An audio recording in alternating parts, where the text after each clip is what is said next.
सुंदर दिखाए गोरी रे, तो पागल बना ले। का जादू करके रे मोके दीवाना बना ले।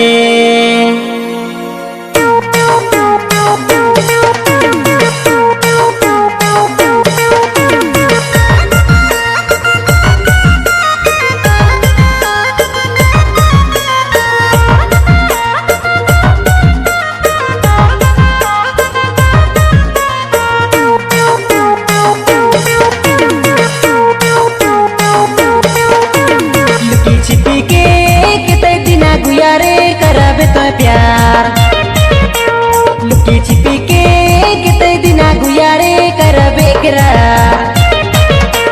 लुकी छिपी मिलल से रे दिलो नहीं भरेला, लुकी छिपी मिलल से रे मनो नहीं भरेला। कहिया मिलबे खुल के मोर गुयारे, कहिया मिलबे खुल के। लुकी छिपी के कितने दिना गुजारे करबे प्यार। लुकी छिपी के कितने दिना गुजारे करबे करार। लुकी छिपी मिलल से रे दिलो नहीं भरेला, लुकी छिपी मिलल से रे मनो नहीं भरेला। कहिया मिलबे खुल के मोर गुयारे, कहिया मिलबे खुल के।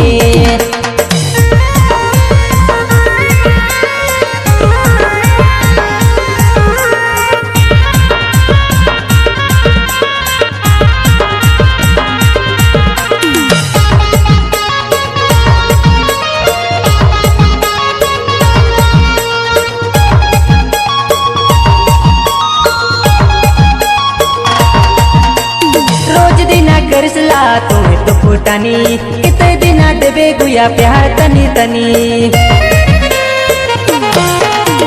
रोज दिना करसला तुम्हें तो फुटानी, कितने दिना देबे गुया प्यार तनी तनी।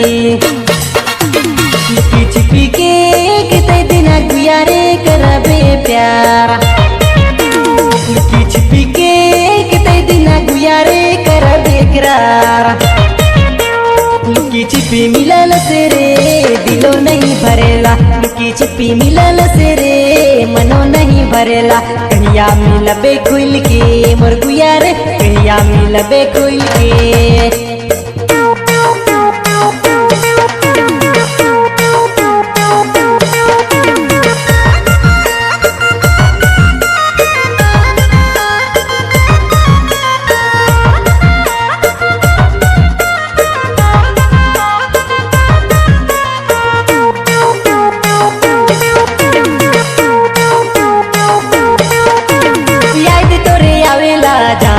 गली फलांकिस में गोरी काम नहीं चली। याद तोरे आवेला जाओ न तोर गली फलांकिस में गोरी काम नहीं चली। लुकी छिपी के कितने दिना गुयारे करबे प्यार। लुकी छिपी के कितने दिना गुयारे करबे करार। लुकी छिपी मिलल से रे दिलो नहीं भरेला, लुकी छिपी मिलल से रे मनो नहीं भरेला। कहिया मिलबे खुल के मोर गुयारे, कहिया मिलबे खुल के।